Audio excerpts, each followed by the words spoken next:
Mandar sir, hello. welcome to today's live.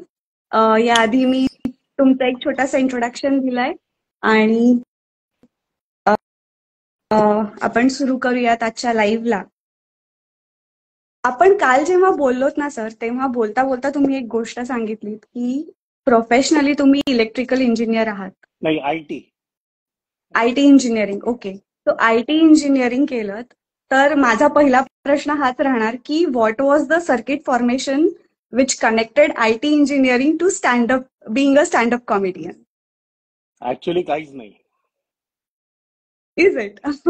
Because engineering मी एक standup video पण त्याच्यात बनवलाय की इंजिनिअरिंग साठी ऑप्शनच नव्हता घरून घरून कारण 3 जनरेशन पासून सगळे इंजिनियर्स आहेत.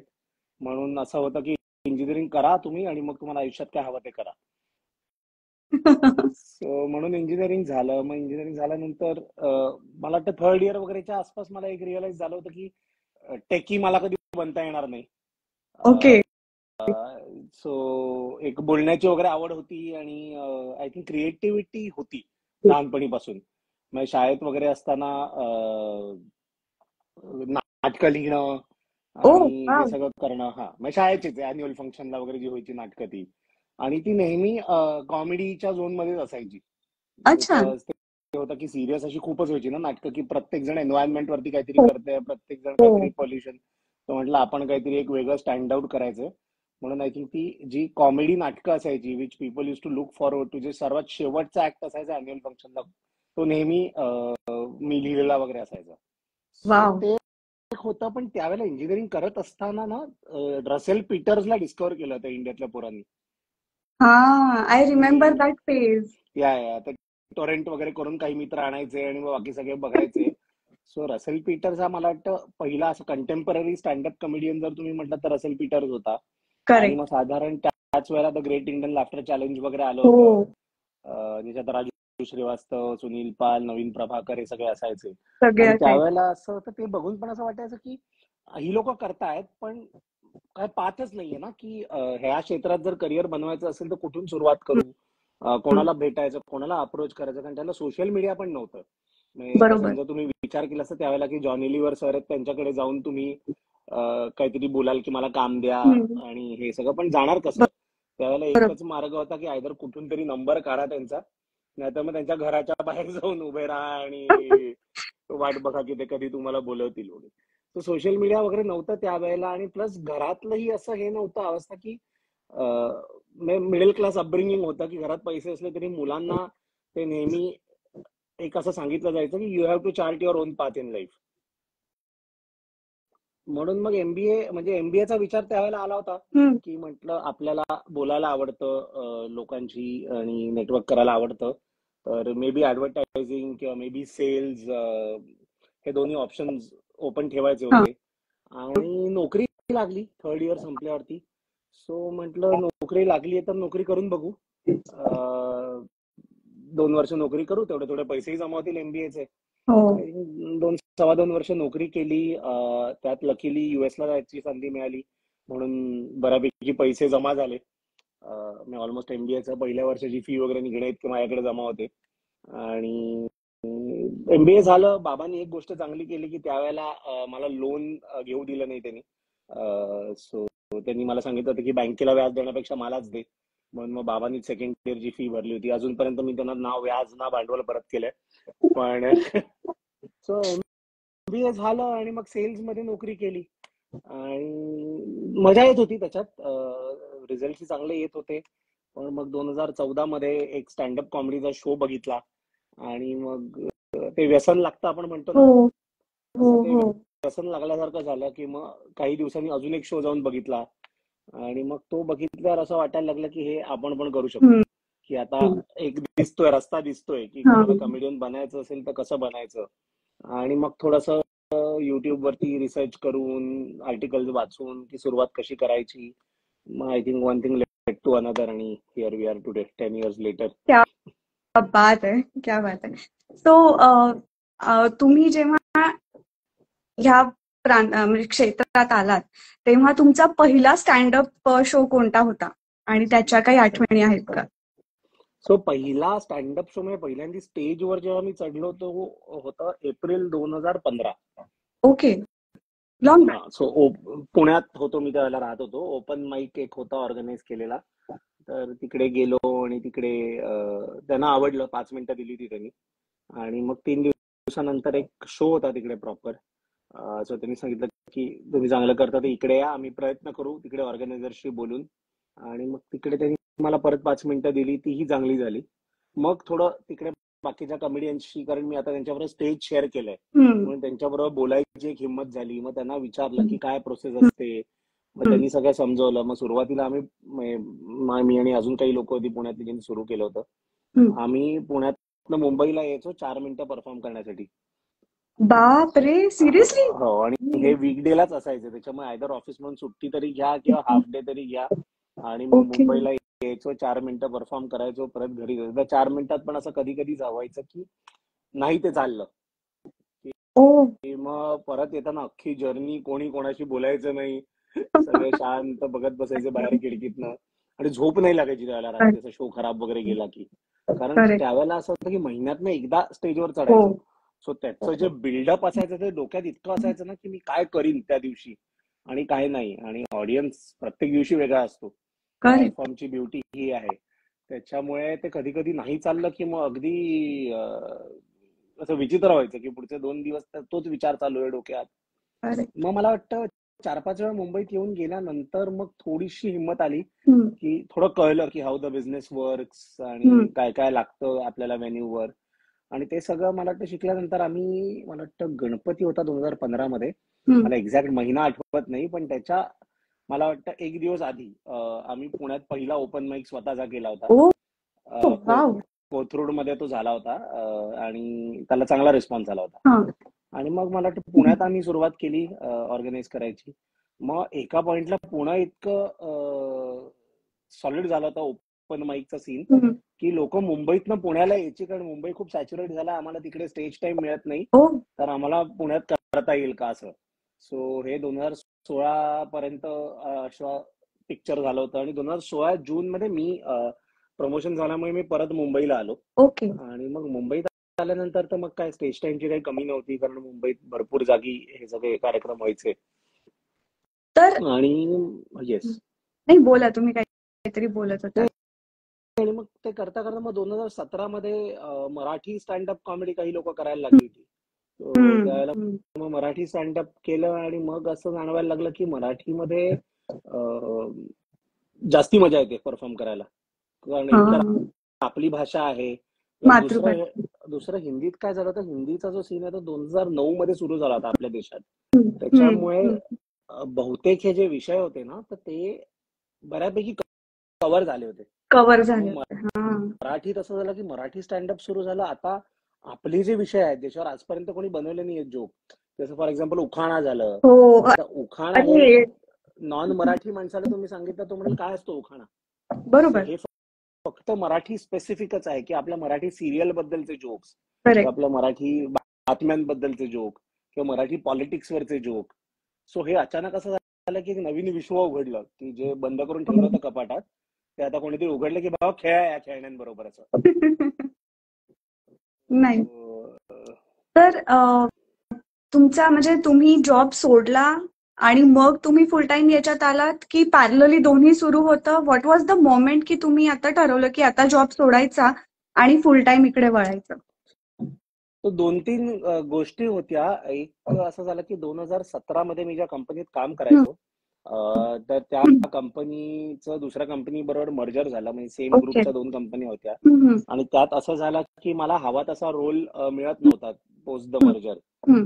त्याच्यामुळे असं झालं की ज्या गोष्टीसाठी आपण एवढी मेहनत करतोय रोज आणि एवढं करूनही आपली डेस्टिनी आपल्या हातात नाहीये. की चांगलं काम करून पण तुम्हाला जर बॅकफुटवर जायला लागणार असेल तर म्हटलं ह्या कामाला कितपत महत्व द्यावं आपण, ही पहिली गोष्ट होती. आणि दुसरा मला वाटतं 2018 मध्ये एप्रिल मध्ये पहिला मराठी स्टँडअप कॉमेडीचा व्हिडिओ गेला ऑनलाईन. आणि मला वाटतं तो व्हिडिओ गेल्यानंतर एक वेगळंच आपण म्हणतो एक वेगळी ओळख तयार झाली की बाहेर कुठे गेलं की लोक येऊन फोटो काढून जायला लागली किंवा विचारायला लागले की तुम्ही तेच आहात ना, तो खरवसचा जोक तुमचाच आहे ना वगैरे, असं झालं. सो मला वाटतं त्याच्यानंतर मग तिकीटही शोजची चांगली जायला लागली. आय थिंक कॉर्पोरेट शोजही भरपूर मिळायला लागले. तो ज्या पॉइंटला मला असं रिअलाइज झालं की माझे खर्च कव्हर होतात स्टँडअप मधून फक्त, तर तेव्हा म्हटलं रिस्क थोडी घ्यावी लागते आयुष्यात. बरोबर.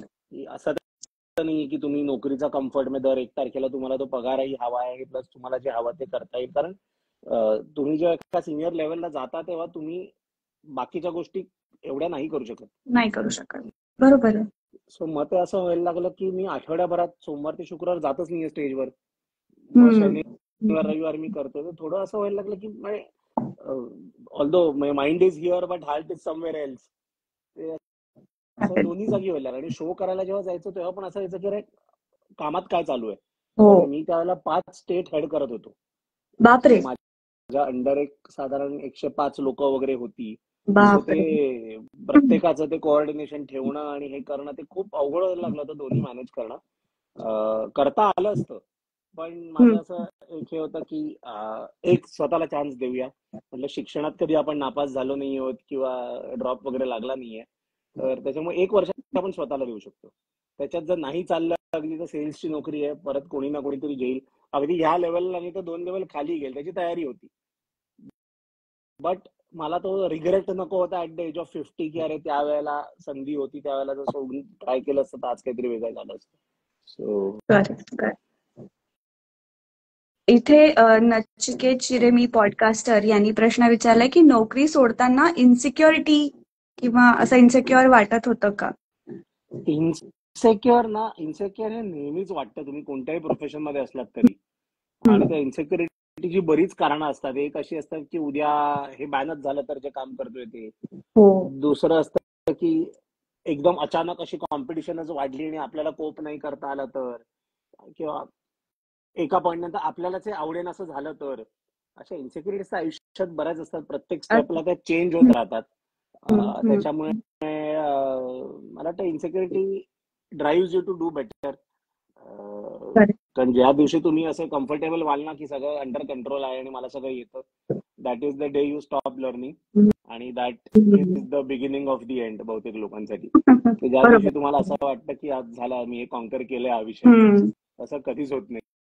एस्पेशली परफॉर्मिंग आर्ट्स मध्ये तर कधीच होत नाही. कारण दर काही दिवसांनी कोणीतरी कसं नवीन काहीतरी घेऊन येतं आणि पूर्ण इंडस्ट्री चेंज होऊन जाते त्यांनी. येस.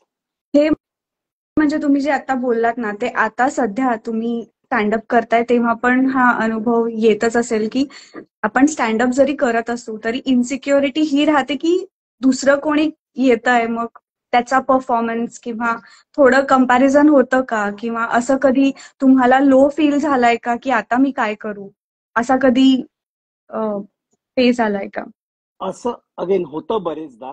स्टँडअपची ब्युटी ही आहे की बहुतेक कमेडियन, 99% कमेडियन ज्यांना मी ओळखतो, हे स्वतः स्क्रिप्ट लिहितात आणि स्वतः परफॉर्म करतात. So there are 2 aspects to your art. One is writing, one is performing. बहुतेक ऍक्टर जे असतात तर ते दुसऱ्या कोणीतरी लिहिलेल्या लाईनवर अभिनय करतात. किंवा सिंगर असेल तर तुम्ही ऍज अ सिंगर तुम्ही लता मंगेशकरांची गाणी गा, तुम्ही किशोर कुमारची गाणी गा. सो खूप कमी सिंगर स्वतःची गाणी लिहितात. सो ह्याच्यात असं आहे की तुम्हाला लिहायचं पण आहे आणि तुम्हाला परफॉर्म पण करायचं, आणि रिटेक्स नाहीये त्याच्यात. म्हणजे तुम्ही स्टेजवरती जेव्हा चांगलं करता तेव्हाही तुम्हाला दिसतंय, तुमचं जेव्हा वाईट शो चालू आहे तेव्हा तुम्हाला ते समोरच्या लोकांच्या चेहऱ्यात दिसतंय तुम्हाला. सो ते आय थिंक ह्या आर्ट फॉर्मचं सर्वात बेस्ट पार्ट आहे. त्याच्यामुळे मला वाटतं यू आर ऑलवेज, आपण म्हणतो ना, ऑन युअर टोज. आणि हे सो तुम्हाला रिलॅक्स नाही होत आहे त्याच्यात. आणि नवीन लोक आली, नवीन लोक येतात, ही प्रत्येकाची वेगळी स्टाईल असते. प्रत्येक जण आपल्या कामात एक वेगळं ऑडियन्स अट्रॅक्ट करतो. इन्सेक्युरिटी त्याच्यातनं येत नाही की कोणीतरी येऊन माझ्याहून चांगलं करून जाईल. जर चांगलं करत असेल तर obviously that person deserves to grab a higher market share. पण लोकांचं ना आजच्या तारखेला वेळ खूप लिमिटेड झाली. पूर्वी असं होतं ना की जेव्हा महाभारत लागायचं टीव्हीवर तर अख्खी फॅमिली महाभारत बघायची, किंवा क्रिकेटची मॅच चालू असेल अख्खी फॅमिली क्रिकेटची मॅच बघायची. कारण त्यावेळेला टीव्ही एक होता घरात, फार तर अगदी खूप श्रीमंत असाल तर 2 टीव्ही असतील. 2 टीव्ही. आता असं झालंय की घरात 2-3 टीव्ही असतात, प्रत्येकाकडे एक मोबाईल असतो, एक टॅबलेट असतो, एक लॅपटॉप असतो. त्याच्यामुळे स्क्रीन माणशी 4 स्क्रीन झाल्यात सध्या. कितीतरी वेळा मी मुलांना बघतो ना की लॅपटॉप वरती काहीतरी चालू आहे, तिकडे टीव्ही वरती काहीतरी चालू आहे आणि हातात पुस्तक आहे. पण असं होतं की नेमकं काय करतोयस तू. बरोबर. नाही ते तर सगळेजण ना त्या लिमिटेड टाइम साठी कम्पीट करतायत. आणि लाईव्ह शो मध्ये पण आता इतके कलाकार आणि इतके वेगळे आर्ट फॉर्म झालेत की आज तुम्ही नाटकं जर बघितली तर मराठी नाटकच आजच्या तारखेला 10 ते 12 अशी नाटकं आहेत की हे बघू का ते बघू. मराठी गाण्यांचे कार्यक्रम आहेत, मराठी सिनेमे आहेत, मराठी स्टँडअप कॉमेडियन्स आहेत. सो तो जो एक लिमिटेड शेअर आहे ना लोकांचा वेळेचा प्लस वॉलेटचा, सो त्याच्यासाठी कॉम्पिटिशन आहे आणि प्रत्येक जण तेच ग्रॅब करायचा प्रयत्न करतो. ओके. एक चिन्मयचा प्रश्न आहे की कधी मूड गंभीर असेल, मनस्थिती नसेल आणि त्या दिवशी स्टँडअप शेड्यूल असेल, अशा वेळेस परफॉर्मन्सच्या वेळी मूडचे ट्रान्झिशन कसे करता? सो कुठेतरी ना एक तुम्हाला रिअलायझेशन असायला हवं की हे काम आहे, ही नोकरी आहे एका अर्थाने. तर तुम्ही जेव्हा तिकडे जाता, आपण म्हणतो ना it's an act, so you have to put up that act. की ऍज अ प्रोफेशनल तुम्ही समोरच्याकडून जर पैसे घेतलेत तर तुम्हाला त्याला जे प्रॉमिस केलंय ते डिलिव्हर करणं हे तुमचं काम. तुमच्या घरात समजा कोणी वारलंय किंवा काही झालं असेल, तुम्ही तो शो करताय. आयदर तुम्ही खूप दुःखात असाल तर शो कॅन्सल करा, आणि तुम्ही जर ठरवलं की हा शो करायचा तर then you have to do justice to the show. मग तुम्ही जाऊन तिकडे स्टेजवर तुमची इमोशनल साईड नाही दाखवू शकत लोकांना, त्याचं काही चुकीचं नाहीये. बट तुम्ही ज्या गोष्टीचे पैसे घेतले तुम्ही डिलिव्हर करायला पाहिजे. तो किती मूड आपला खराब असेल काय असेल, once you're on stage it has to be an perfect act. कारण बरेचदा असं ना कॉर्पोरेट इव्हेंट असतात, आम्हाला बोलतच 7 वाजता, आता त्यांचाच कोणीतरी व्हीपी येत नाही, जीएम येत नाही, हे येत नाही, ते शेवटी कार्यक्रम सुरू होतो त्यांचा 10 वाजता आणि त्यांची प्रेझेंटेशन वगैरे झाली की आम्ही स्टेजवर चढतो 11 वाजता. आता हा जो डिले झालाय हा मे बी त्या इव्हेंट कंपनीमुळे झालाय किंवा जे उशीर आले त्यांच्यामुळे झालाय, पण जे समोर ऑडियन्स मध्ये बसले त्यांची काही चूक नाहीये त्याच्यात. सो मी जाऊन जर त्यांच्यावरती राग काढला किंवा मी तोंड वाकडा करून त्यांच्यासमोर परफॉर्म केलं तर मग ते त्यांना फसवण्यासारखं आहे. म्हणून तुमचे जे आयुष्याचे प्रॉब्लेम आहेत ते मागे ठेवायचे, बाजूला ठेवायचे, स्टेजवर ऍज अ आर्टिस्ट यायचं. करेक्ट. जस्ट लाईक आपण ऑफिसला जातो तेव्हा घरचं सगळं घरी ठेवून ऑफिसला काम करतोय. एक्झॅक्टली. पुढचा प्रश्न असा आहे की जो बऱ्याचशा इथे ऑडियन्सनी विचारलाय, तुमची तयारी कशी करता? समवन आस्क्ड की what makes your creative juices flow. आणि असं कधी झालंय का की स्टेजवर गेला आहात, स्क्रिप्ट आहे आणि ब्लँक आउट झाला? असं फार क्वचित होतं की तुम्ही ब्लँक आउट झालात, आणि अगेन ब्लँक आउट जरी झाला असेल तरी the art is to make it look natural. हा, सो विसरलं तर सोडून द्यायचं, पुढच्या जोक वरती जायचं. लोकांना माहिती नाही तुम्ही घरून काय तयार करून आलाय. तुम्ही जर जेवणाची रेसिपी, जेवण बनवताय, कुकिंग व्हिडिओ बनवताय आणि त्याच्यात मेथी टाकायची राहिली तर मेथीचा 2 दाणे नाही गेले तरी ते जेवण चांगलंच लागणार आहे. लोकांना नाही माहिती की तुमच्या ओरिजिनल रेसिपी मध्ये मेथी होती. करेक्ट. सो आय थिंक तेच आहे, जास्ती त्याच्यावरती वेळ नाही घालवायचा. आणि असं फार क्वचित होतं, कारण जेव्हा शो मध्ये आम्ही एखादी गोष्ट परफॉर्म करतो ती त्याच्या आधी ना कमीत कमी ती 10 वेळा लिहिलेली असते. कारण मग लिहितो, मग ते पान फाडतो, मग परत लिहितो, मग परत फाडतो, हे प्रोसेस होत राहते. मग त्याच्यानंतर ट्रायल शोज वगैरे होतात किंवा ओपन माइक्स होतात, त्याच्यात ते कॉन्टेंट टेस्ट केलं जातं आणि मग ते मेन शो मध्ये येतं. सो ते ना बाय द टाइम ते मेन शो मध्ये जातं तुमच्या ते मसल मेमरी मध्ये ऑलरेडी आलेलं असतं. तसं फॉर एक्झाम्पल आता माझा शो आहे शुभमंगल सावधान नावाचा, तो शो आहे 2 तासाच्या आसपास. आता मला 2 तासाची प्रत्येक लाईन आणि शब्द लक्षात नाहीये, पण ते मसल मेमरी मध्ये फिट आहे, स्टोर्ड आहे आता. सो ते आपोआप एक लाईन म्हटली की त्याच्या पुढची लाईन येते आपोआप. सो तसंच आहे ते, म्हणजे प्रिपरेशन तुम्ही प्रॅक्टिस इतकी करा की ते फायनल याच्यात आपोआप येईल. आता हा जो एक जर शो आहे तुमचा, 2 तासाचा एक शो आहे, याची प्रिपरेशन करायला किती वेळ लागतो आणि कशी प्रिपेअर प्रिपरेशन होते? म्हणजे डिझायनिंग कसं होतं, थॉट प्रोसेस काय असते, त्याचा रिसर्च वर्क काय असतो, आणि किती साधारणतः वेळ 2 तासाच्या शो मागे जातो?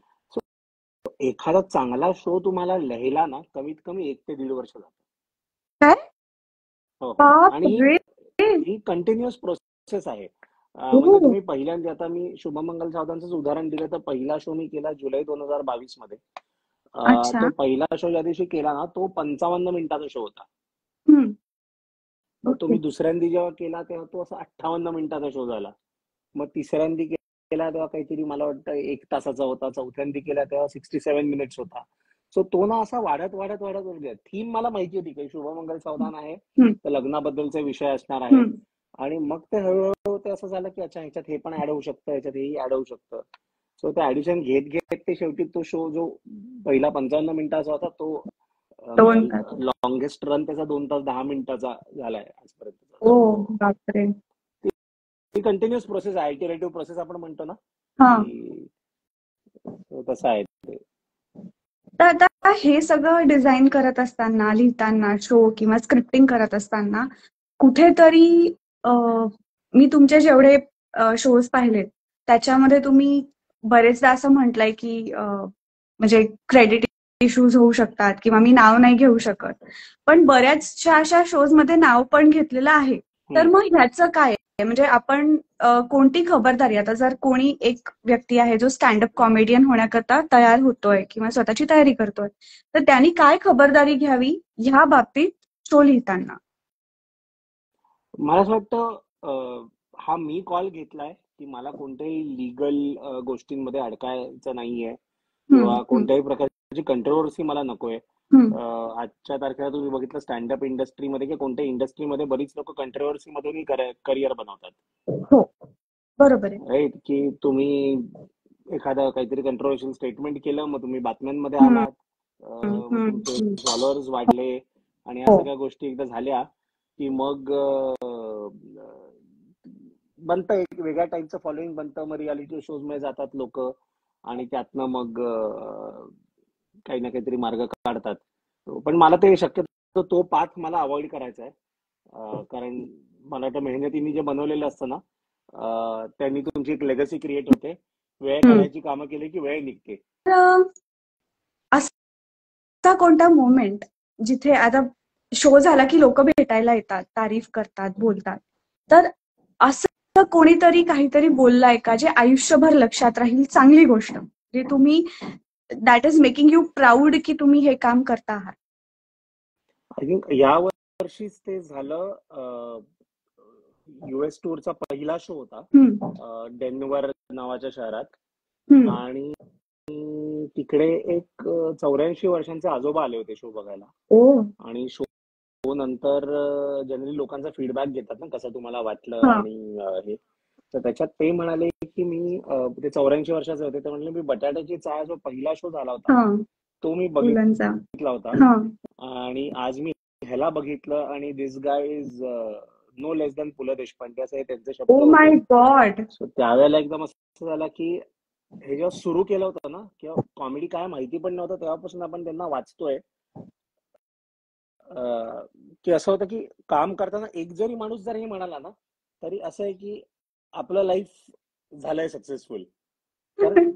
खरंच आहे. लोक कमेंट मध्ये बरेचदा टाकायचे असं की आम्ही त्यांना बघितलं नाही तर आमच्या जनरेशन साठी तुम्हीच आहात हे चांगले कॉमेडियन आहात वगैरे. पण हे ज्या माणसांनी त्यांचा कार्यक्रम बघितलाय, त्यांनी दोन्ही कार्यक्रम लाईव्ह बघितलेत आणि त्यांनी हे बोलणं, I think that was the best feedback that I have received आतापर्यंत 10 वर्ष स्टँडअप करतोय त्याच्यात. सो मला वाटतं तो एक मुवमेंट होता आणि मला वाटतं त्यानंतर भरपूर शोज US मध्ये ऍड झाले.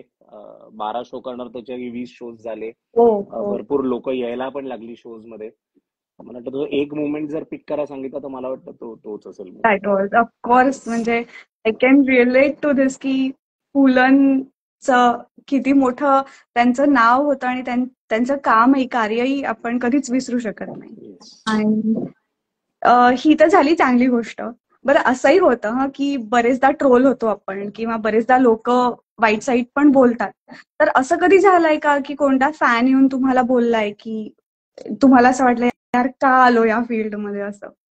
हा, युट्यूब कमेंट्स तुम्ही बघा तर रोज असं तुम्हाला वाटतं दिवसात 10 वेळा. सो तेच नाही पण ऑडियन्स असा डिवाइड झाला ना की बघणारे बहुतेक 70% जे लोक असतात ना, तर त्यांचं असं असतं की हा ठीक आहे बघितलं, दुसरा व्हिडिओ लावला.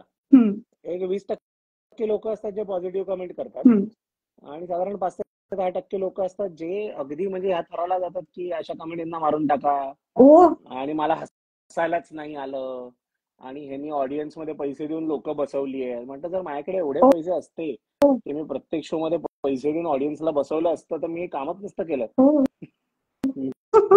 मी फिरत बसलो असतो जगभरात सगळीकडे. सो ते तसं बघितलं तर खूप लोक असतात. आणि हे असं आहे ना की हे जे ऑनलाईन ट्रोल असतात ना, हे असं की तुम्ही कधी रस्त्यातनं जात असाल आणि कोणीतरी एक्स व्यक्ती वाय व्यक्तीचं पाकिट मारून पळत असतं, त्याला कोणीतरी पकडतं आणि त्याला लोक मारतात रस्त्यावरची.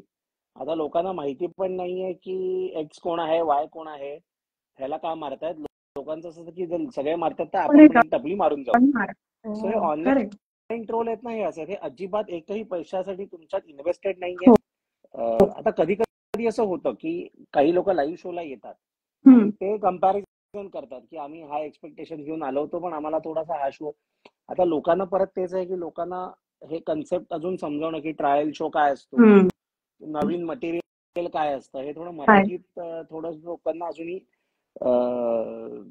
समजवायची गरज आहे. की मी जेव्हा न्यू मटेरियल म्हणतो किंवा ट्रायल शो म्हणतो तेव्हा मीही ते बरेचसे बिट्स पहिल्यांदा करत असतो. सो मला ते लाईव्ह ऑडियन्स समोर केल्यावरच कळतात.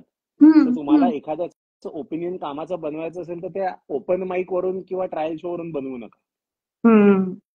त्याचा जो मेन फायनल शो आहे तो जो करतोय त्याच्यावरतून तुम्ही हवं तर जज करा. सो असं होतं. पण बहुतेक फीडबॅक 99% फीडबॅक हा पॉझिटिव्हच असतो. पण आपलं स्वभाव असा आहे ना की ह्युमन नेचर येते की आपण ना ते 1% वरती फोकस करतो आणि आपलं लाईफ मिझरेबल करतो. सो ते आहे. मी सुरुवातीला मला ना खूप मजा यायची अशी निगेटिव्ह कमेंट केली की त्यांना रिप्लाय करायचं वगैरे. पण मग असं माझं झालं ना की काही लोक थांबतच नाहीत. मग ते एक व्हिडिओ नाही, मग ते 10 व्हिडिओवरती कमेंट करतात. मी सिम्पल आता एक पॉलिसी ठेवली आहे, कोणी जर उगाच शिव्या वगैरे दिला कमेंट मध्ये येऊन किंवा मी सरळ ब्लॉक करतो. My peace of mind is more important. माझाही वेळ वाचेल, त्यांचाही वेळ वाचेल. बरोबर आहे. आता नेक्स्ट प्रश्न असा आहे की आपला जवळपास वेळ संपत आलाय. सो जे लोक जे होतकरू आहेत ज्यांना खरंच परफॉर्मिंग आर्ट्स किंवा स्टँडअप कॉमेडियन व्हायचंय, त्यांच्याकरता तुमच्या एवढ्या मोठ्या एक्सपिरियन्स मधनं बिट्स ऑफ नॉलेज की तुम्ही काय शेअर कराल, त्यांना हेल्प होईल एक चांगलं आर्टिस्ट घडवण्याकरता स्वतःला? मला असं वाटतं एक ज्या गोष्टी कॉमन आहेत ना, मी सुरू केली वर्सेस कोणी आज सुरू करतंय, त्या दोघांमध्ये जर काही कॉमन गोष्टी राहिल्या असतील तर एक आहे की लिहा भरपूर. तुम्ही जेव्हा 10 पानं लिहिता तेव्हा अर्ध्या पानाचं मटेरियल तुमचं स्टेजसाठी तयार होतं. लिखाणाची सवय ठेवा.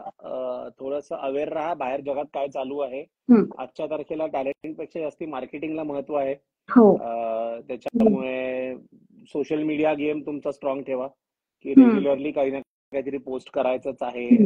मग अल्गोरिदमला ते लागतं.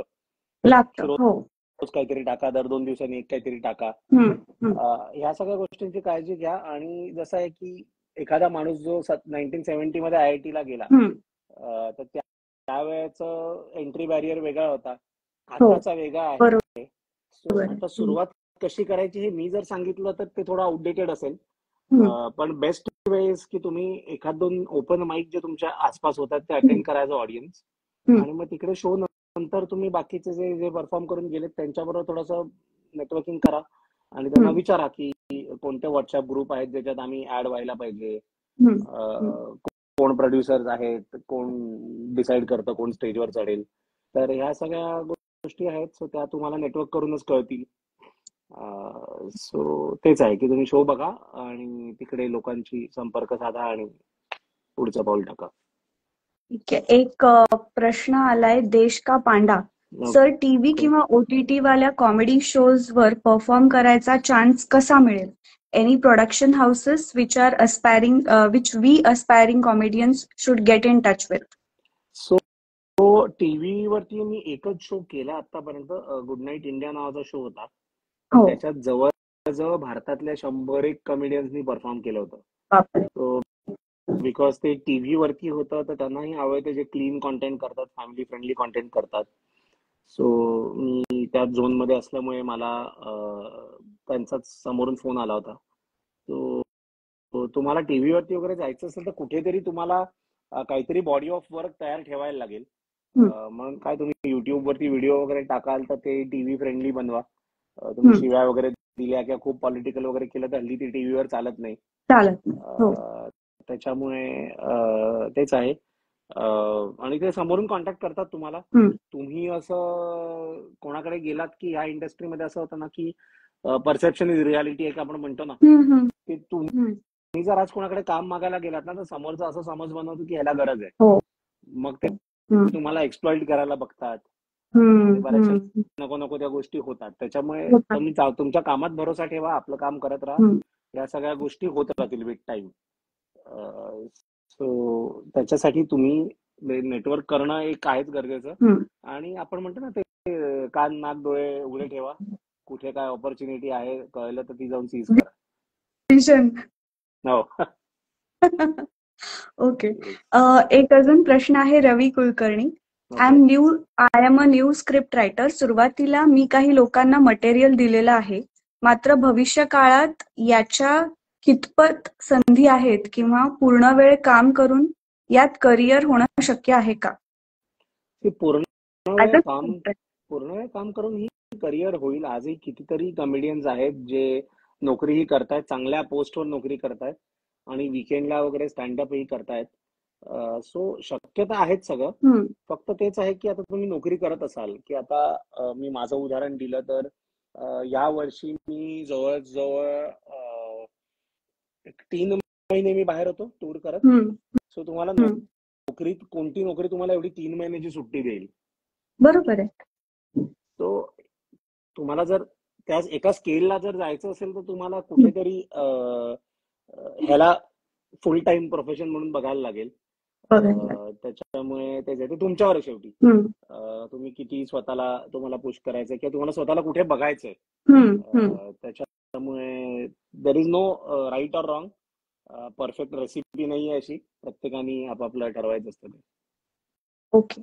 सो जाता जाता एक शेवटचा माझा प्रश्न, की जर तुम्हाला 20 वर्ष मागे जायची संधी मिळाली आणि तुम्हाला चेंज करता आल्यात गोष्टी, तर तुम्ही कराल का आणि काय कराल?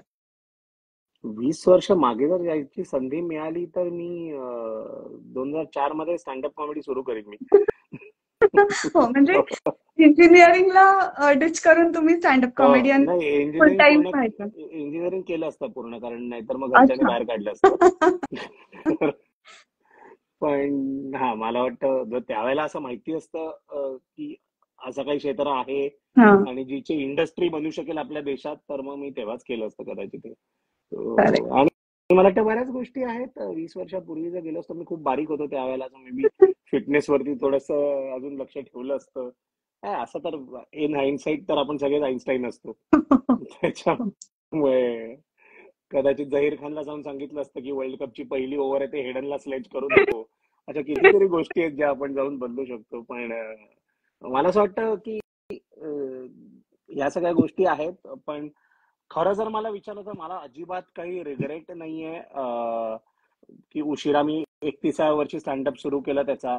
कारण जे काही आज आपण म्हणतो ना एक पर्स्पेक्टिव्ह आहे, तो हा सगळा त्या मित्रांमुळे आलाय किंवा त्या एन्व्हायरमेंटमुळे आलाय.